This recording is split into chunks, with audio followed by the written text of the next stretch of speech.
So we have Chris Arnold on the line. And Chris, I really appreciate your time. And I'm looking forward to chatting with you because you have a very unique way of marketing. Well, it's old school, but unique in the way that things are being done in your world right now. So I'm really interested in having this conversation. But why don't we start things off with having you introduce yourself to everyone? Yeah, man. So thanks for having me on, Jack. We'll have a good time today, and we're definitely going to drop some value. I think we're going to open the eyes of some of the investors listening today on a marketing channel that everyone knows about, but no one's using. Quick snapshot. I've been in the game for about 15 years.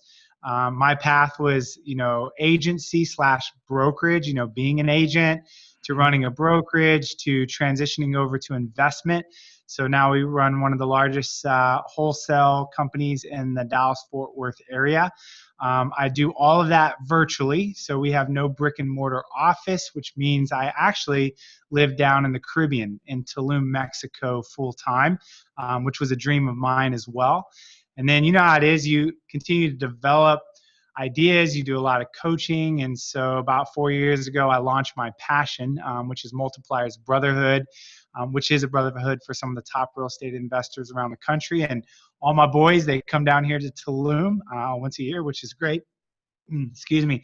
And then lastly, REI Radio as well, which we're going to talk about today. So yeah, let's jump right into that. REI Radio. I don't think a lot of people consider radio as a source of advertising. We're so focused on yellow letters, pay-per-click, all of the bandit signs.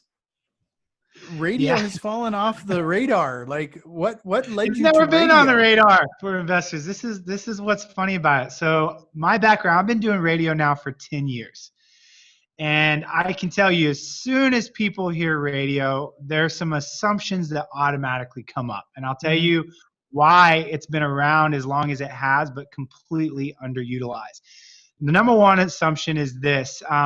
I don't listen to the radio, so my demographic doesn't either. I listen to Spotify. I've got Pandora. What you have to realize is that you are not your demographic. Your demographic is over the age of 50. And guess what? They do not have Spotify downloaded on their phone. They just don't. They still listen to the radio. The second thing on top of that is people assume that it's not affordable.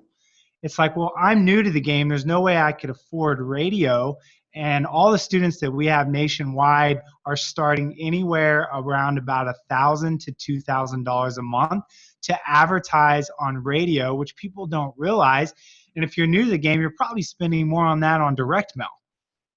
And so those two assumptions right there pull people away from radio, not ever really connecting the dots. But I can tell you this, if you're listening, ask yourself this question. Who do I know in my market that's utilizing radio to find motivated sellers? I guarantee you probably cannot name anyone. And this is what's so beautiful about it. It's completely wide open. There's virtually no competition on radio right now. Yeah. And when you talk about that too, I actually, in a previous life, I used to sell radio. This is going to be a good discussion then. This is how to get interesting. Well, since then, we've seen a lot of consolidation of radio stations. So when you're doing radio advertising, you're probably not just advertising on one station anymore. No, absolutely not. So to give you an idea, the first station I ever picked up cost me $1,500. So I got in the game for $1,500. But now we spend around $27,500 a month, which is equivalent to about 6 to 7 radio stations in Dallas-Fort Worth. So that gives you an idea of how inexpensive it is to get in the game. But to answer your question, how well you can scale it over time, we're talking about a really high ceiling to where if you want to ramp this bad boy up and really start to put some marketing dollars in it, radio will support it, which is great. So yeah, we're on multiple stations for sure. Sure. Do you find that some stations, like formats, work better than others? Say that again. Do you find that some radio station formats work better than others? Do you prefer like country stations versus the news stations? How does that work? Yeah, so I can tell you this. The first thing people want to know is, do I advertise on AM or FM, right? Initially, you want to go after the music stations. And again, I'm going to lay out some of our process today, just so people can really get a sense of some of the nuts and bolts and how we do this. But based on who your demographic is, like over the age of 50, it's not complicated because we're reverse engineering down to the type of music they listen to. So if my primary demographic is over the age of 50, well, what do your grandparents listen to, right? Or even your Mm-hmm. parents? Old school country might be one, or, the old classic rock, or even something like classical music. So this is the great thing you don't realize about radio is you can niche it just like you do social media, because I promise you that people under the age of 25 are probably not listening to old school country. Mm-hmm. People are very niched into the type of music they listen to, so you can really go after that demographic with a more of a sniper type approach. This is not a spray and pray type model where we're just hoping to pick up some people. It's very niched. Sure. So, what kind of, I hate to jump all the way into this here now, but what kind of call to action do you have when you're advertising on these stations then? Is it driving them to a website, to a phone call? Great question. Great question. So I'm going to compare it to direct mail. Nothing against direct mail, but I'll pick on that one a little bit because it's the other side of the spectrum. That's what everybody's doing. I mean, Yeah. we've all So been we use told that. to I mean, do. we can talk about ringless voicemail, text blasting, whatever. Mm-hmm. So, when you do direct mail, what you're doing is you're getting a high call volume of lead, but a low quality. Over 50% of those calls are people that are angry with you for putting that postcard in their mailbox. Mm-hmm. The other side of the spectrum is radio, which you're getting a much more low call volume, but it's the highest quality lead that you know how to generate. So it would be like if you could magically take direct mail, get rid of all of the what I call crap calls, right? That's fundamentally what they are, and be left with just the good stuff. That's what radio is. So because of that, we send everyone via the phone. We don't even put a URL or a website because that lead is so hot. Because think about it, someone is driving down the road and they call in because they hear your station. They're primarily not tire kickers. This is someone that's ready to make a decision, or they wouldn't have taken the time to call you on the phone in the first place. So you want to answer all of these calls live because of the quality of them. Right. No, that's very interesting. So if let's say somebody is interested in trying radio, like how do you start? I mean, I know, being a radio sales guy at the time, I was literally dropped off on Main Street in whatever town, and I'd go from one business to the next, just hoping I could find somebody to buy radio from me. It never happened. Somebody like you calling into a radio station and asking for ads. I mean, that's a different conversation. I mean, that's a different conversation for the salesperson.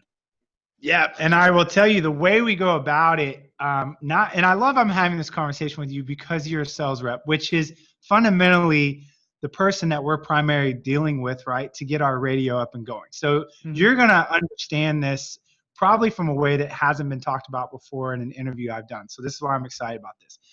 So most of the time, if someone calls in to advertise on a radio, they're going to call into the station and the station's going to connect them with you, the rep, right? Hey, we got a rep. Jack, you can talk with him. And what you're going to do is you're going to send over a media kit, which is fundamentally retail pricing. It's all the bells and whistles. You can do streaming and you can do this. And Jack, you and I know none of that stuff matters. It doesn't. It's just a bunch of upsell stuff. It's like checking out on GoDaddy and being upsold on 20 different things you probably don't need. Right. So what we do is we say, Jack, we're potentially advertising on your station. We're looking at other stations, but I need these 3 reports. And we have you pull specific reports which tell us everything about the station you represent.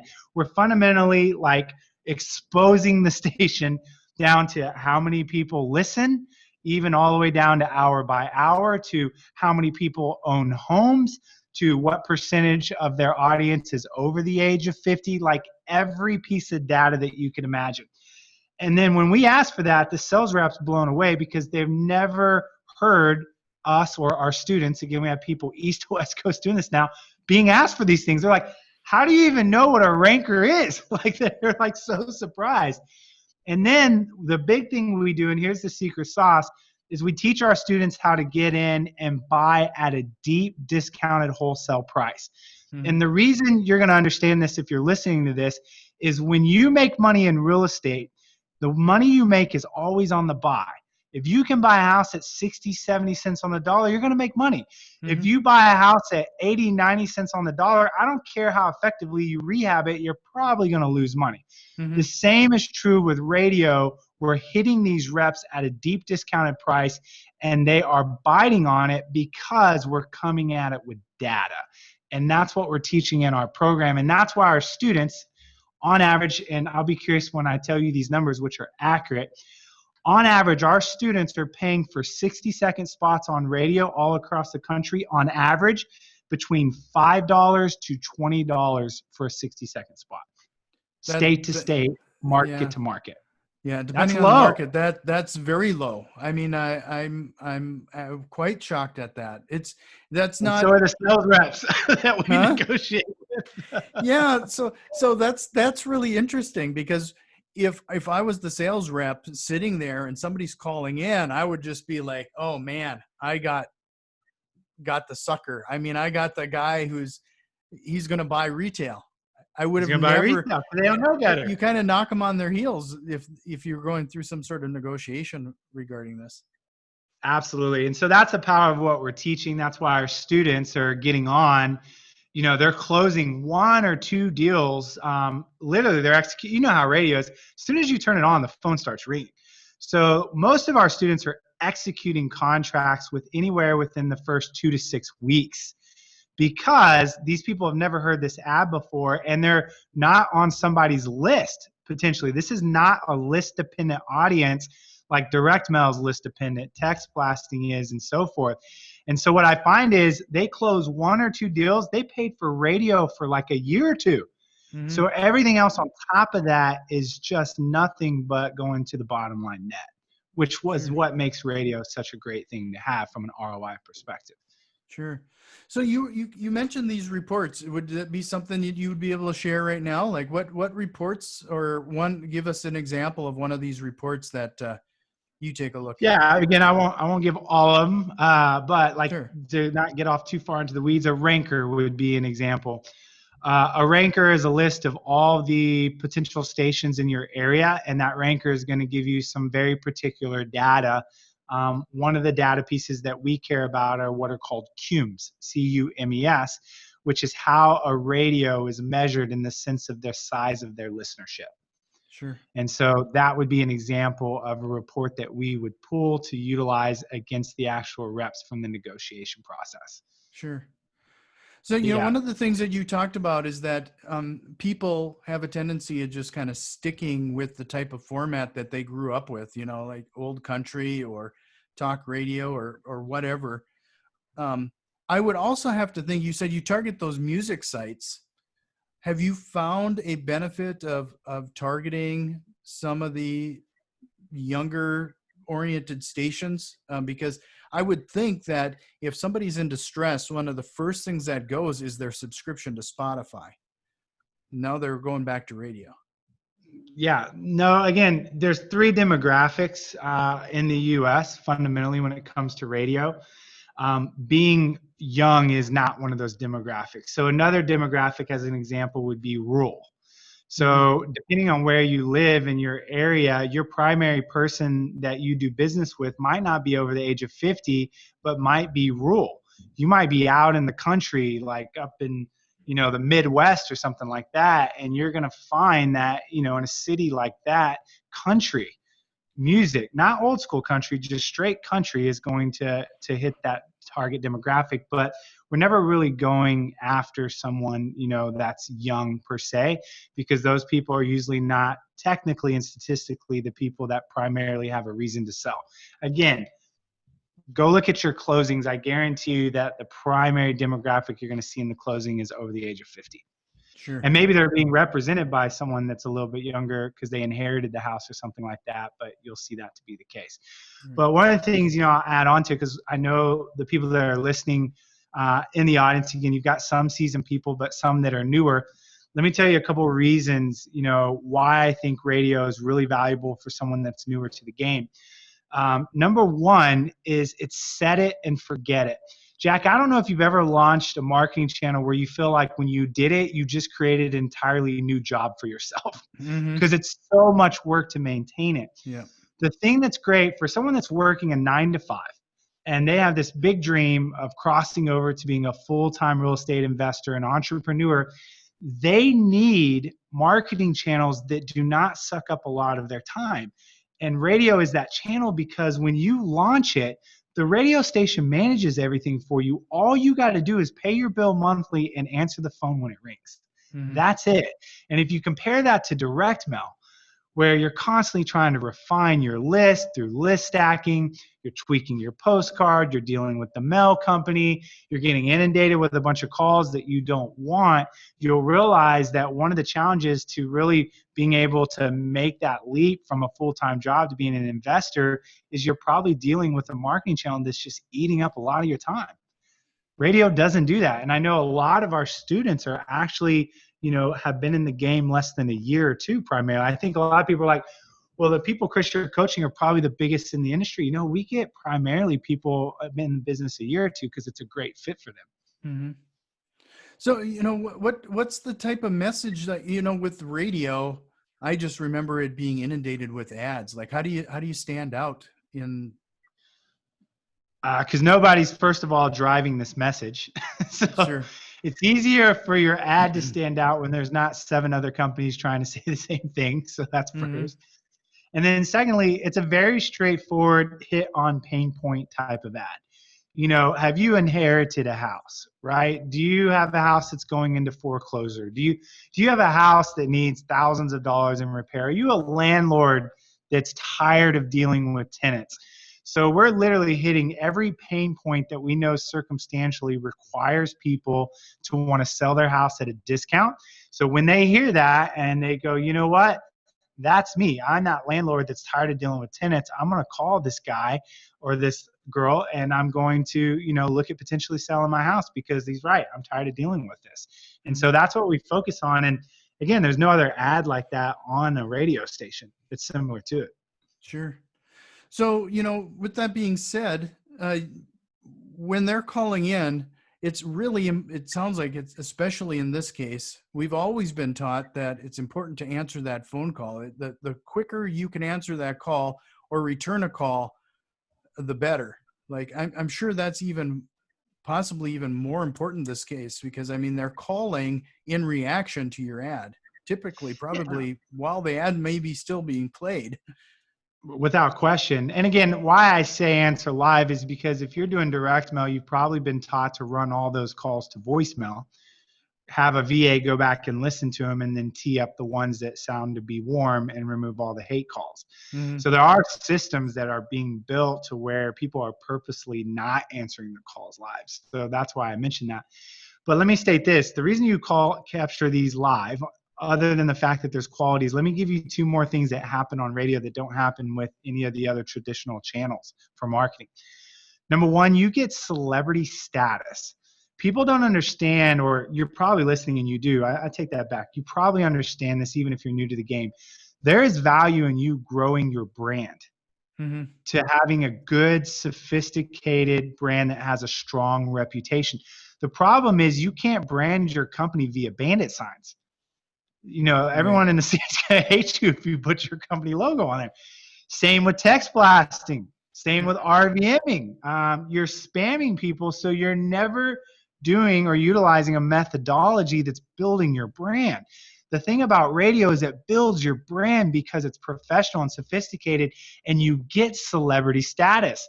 This is where movie stars come from, right? They come via, now it's actually 3 places: movies, radio, and now obviously social media, which is the new way to become a celebrity.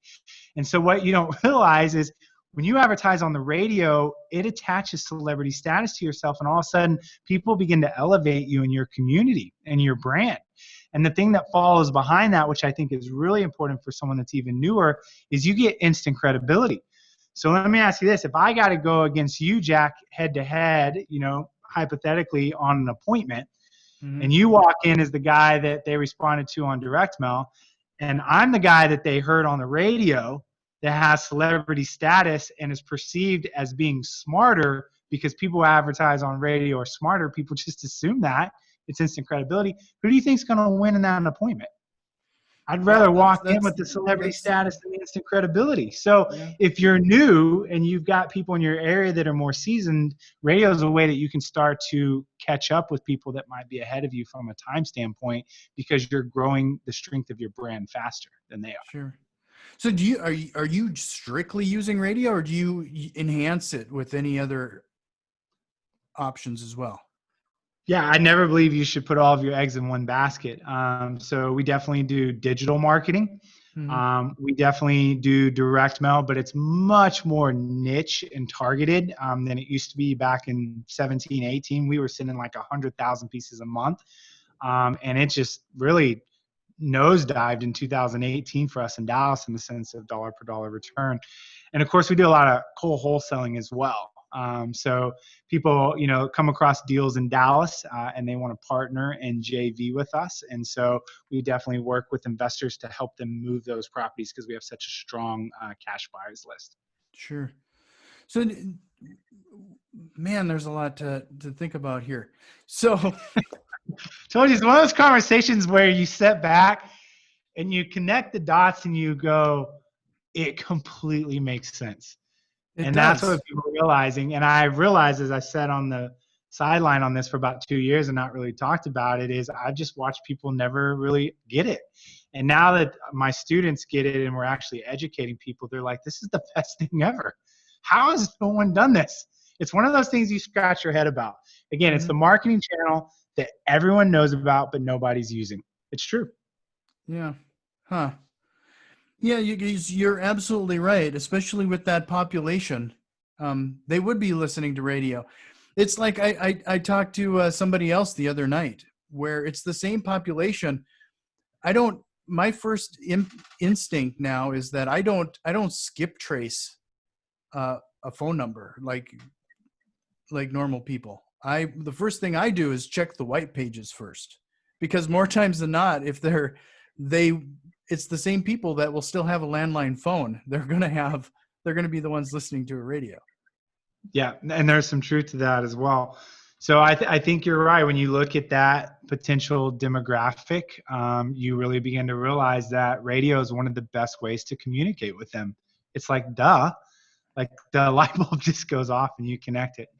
But Jack, one of the, I think, biggest questions, if I was listening right now, the question I would be asking is, okay, sounds wonderful, great benefits, I get it, but let's talk about the return on investment, right? You're reading my mind.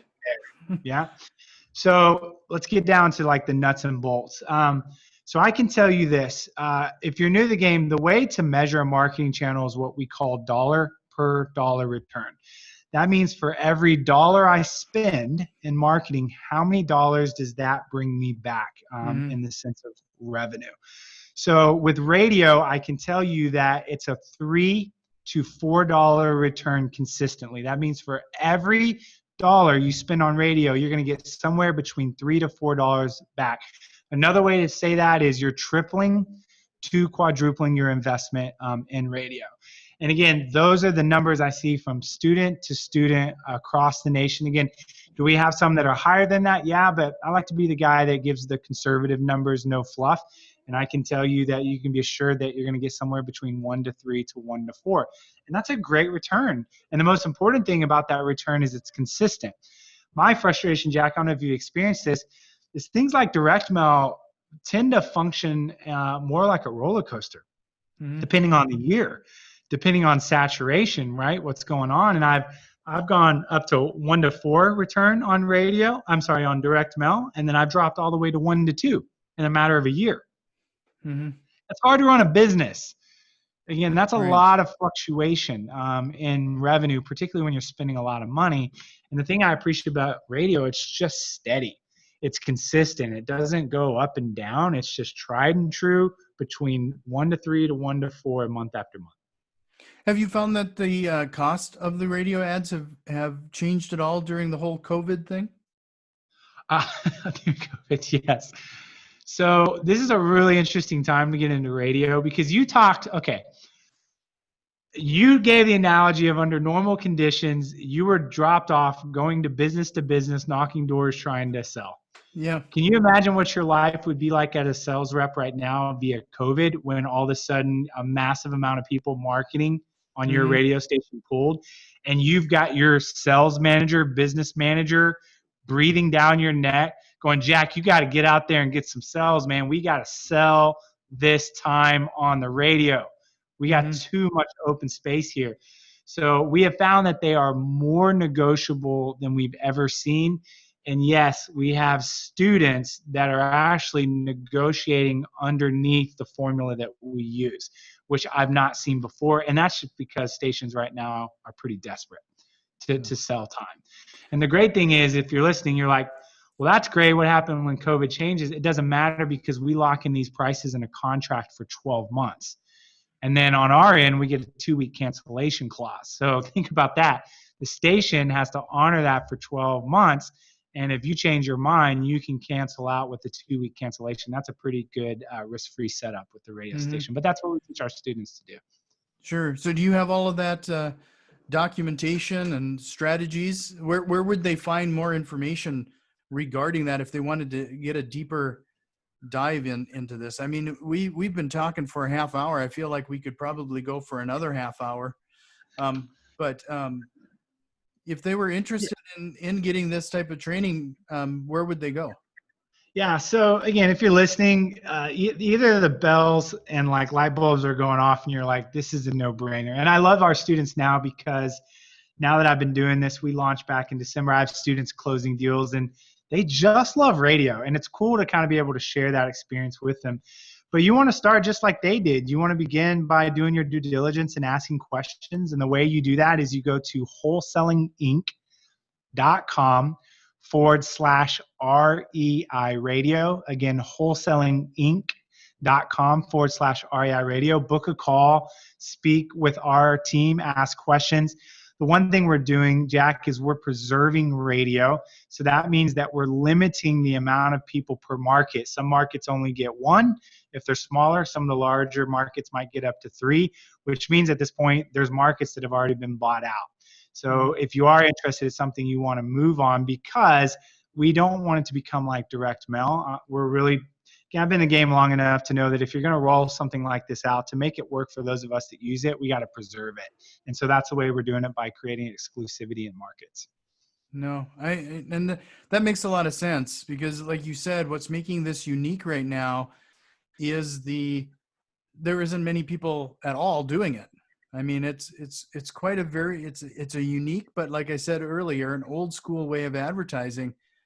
I think this is something to really consider. Yeah, absolutely. So man, that's kind of the nutshell, everything about radio. And obviously you can tell I love it because it's made such an impact on my business, because without question, it's been the best marketing channel I've ever set up. And I've done, you name it, I've done it over 15 years. You can imagine I've tried it all. Yeah.